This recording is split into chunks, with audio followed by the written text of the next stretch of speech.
नमस्कार, उत्तराखंड न्यूज में आपका बहुत बहुत स्वागत है। चलिए देखते हैं उत्तराखंड की 15 फटाफट बड़ी खबरों को। इससे पहले आप न्यूज को कहां से देख रहे हैं, कमेंट में बताना बिल्कुल न भूलें। सीएम धामी ने ली बैठक, लापरवाही पर 17 कर्मचारियों के खिलाफ सख्त कार्रवाई, 11 निलंबित। उत्तराखंड वन विभाग ने जंगल की आग पर काबू पाने में लापरवाही बरतने पर 17 कर्मचारियों के खिलाफ सख्त कार्रवाई की। 17 कर्मचारियों में से 11 को निलंबित कर दिया गया। सचिवालय में वनाग्नि नियंत्रण के संबंध में पूर्व में दिए गए निर्देशों की समीक्षा करते हुए लापरवाही बरतने वाले वन विभाग के 17 अधिकारियों कार्मिकों के विरुद्ध अनुशासनात्मक कार्रवाई सुनिश्चित की गई। ग्राउंड जीरो पर पहुंचे सीएम धामी, खुद हटाई पिरूल की पत्तियां।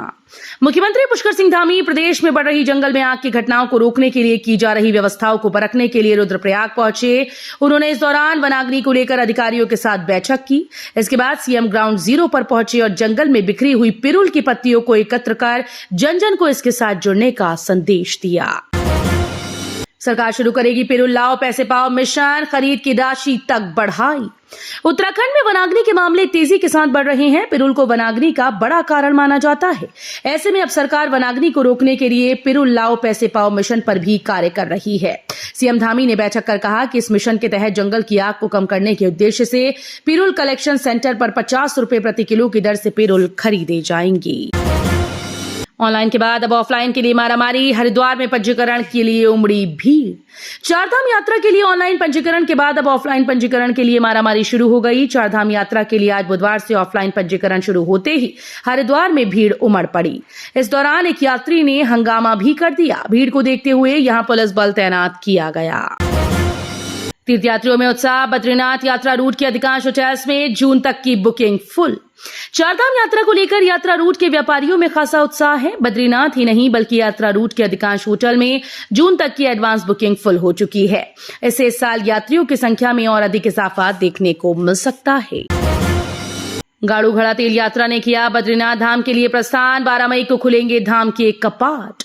गाड़ू घड़ा तेल यात्रा ने बद्रीनाथ धाम के लिए प्रस्थान किया। श्री लक्ष्मी नारायण मंदिर डिम्मर ने गाड़ू घड़ा तेल यात्रा निकाली।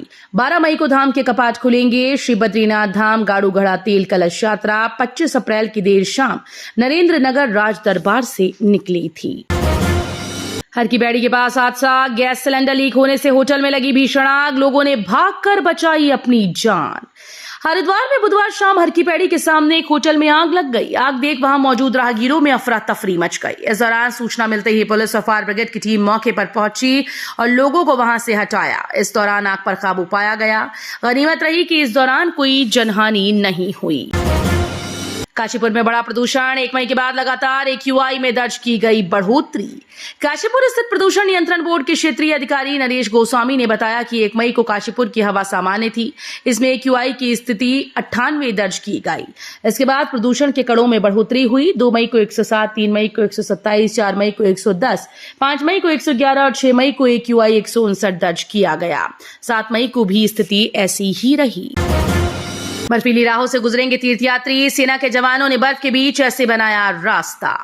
हेमकुंड साहिब के आस्था पथ और गुरुद्वारा परिसर में जमी बर्फ को हटाने का काम जारी है। सेना के 35 जवानों ने हेमकुंड साहिब तक पहुंचने वाली सीढ़ियों से बर्फ हटाकर यहां रास्ता तैयार कर लिया, जबकि घोड़ा, डंडी व कंडी वाले रास्ते को खोलने का काम अभी जारी है।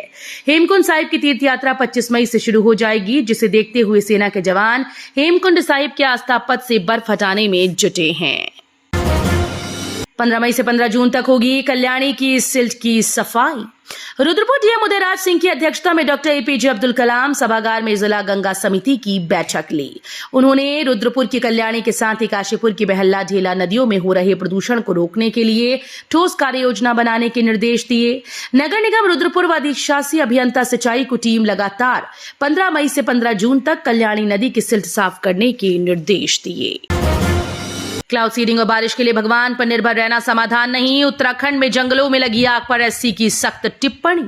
नवंबर 2023 से 6 मई तक उत्तराखंड में 1196 हेक्टेयर जंगल जल चुका है। 3 साल में अप्रैल 2024 ऐसा महीना रहा जब देश में जंगलों में आग लगने की सर्वाधिक 5020 घटनाएं हो चुकी हैं। उत्तराखंड सरकार ने बुधवार को सुप्रीम कोर्ट को प्रदेश के जंगल की भीषण आग पर काबू पाने के लिए उठाए गए कदमों के बारे में जानकारी दी। स्कूल में छात्रों को पिलाई आयरन और फोलिक एसिड की दवा। कुछ देर बाद ही 18 बच्चों की तबीयत बिगड़ी। रेस्ट कैंप स्थित होप स्कूल में बच्चों को आयरन और फोलिक एसिड की दवा पिलाने से उनकी तबीयत बिगड़ गई। दवा पीने के बाद 18 बच्चों को पेट दर्द और उल्टी की शिकायत पर दून अस्पताल लाया गया। अस्पताल में प्राथमिक उपचार के बाद बच्चों को घर भेज दिया गया। हाईकोर्ट के लिए चोरगलिया रोड पर ढूंढी जा रही जमीन। पीडब्ल्यूडी ने बनाया प्रस्ताव, 2 दिन में करेंगे अपलोड। हाईकोर्ट गोलापाल में बनाया जाएगा लोनी भी 1-2 दिन में वन भूमि हस्तांतरण के लिए ऑनलाइन आवेदन कर देगा। उधर जिला प्रशासन हाईकोर्ट के आवासीय परिसर के लिए चोरगलिया रोड पर वर्ग 4 की जमीन देखी जा रही है। भारतीय रेलवे ने 10 सालों में हर दिन 7.41 किलोमीटर ट्रैक बनाए। रेल मंत्रालय ने आरटीआई में दी जानकारी। रेल मंत्री अश्विनी वैष्णव ने हाल ही में एक प्रेस कॉन्फ्रेंस में कहा था कि भारतीय रेलवे प्रतिदिन करीब 15 किलोमीटर नए रेलवे ट्रैक बिछाती है। वैष्णव ने 2 फरवरी 2024 में रेल भवन में कहा था कि पिछले साल 5200 किलोमीटर नए ट्रैक तैयार किए गए हैं, जो स्विट्जरलैंड के पूरे रेलवे नेटवर्क के बराबर हैं। सैम पित्रोदा को भारी पड़ी रंगभेदी टिप्पणी। ओवरसीज कांग्रेस के अध्यक्ष पद से दिया इस्तीफा। ओवरसीज कांग्रेस अध्यक्ष सैम पित्रोदा ने अपने पद से इस्तीफा दे दिया है। कांग्रेस ने तत्काल प्रभाव से सैम पित्रोदा का इस्तीफा स्वीकार कर लिया। हाल ही में सैम पित्रोदा की टिप्पणियों की वजह से कांग्रेस पर प्रधानमंत्री नरेंद्र मोदी सहित सत्तारूढ़ भाजपा हमलावर था। तो ये थी उत्तराखंड की 15 बड़ी खबरें। रोजाना ऐसे ही सबसे पहले अपडेट पाने के लिए चैनल को सब्सक्राइब करना बिल्कुल ना भूलें। साथ ही वीडियो को लाइक भी कर दें। धन्यवाद।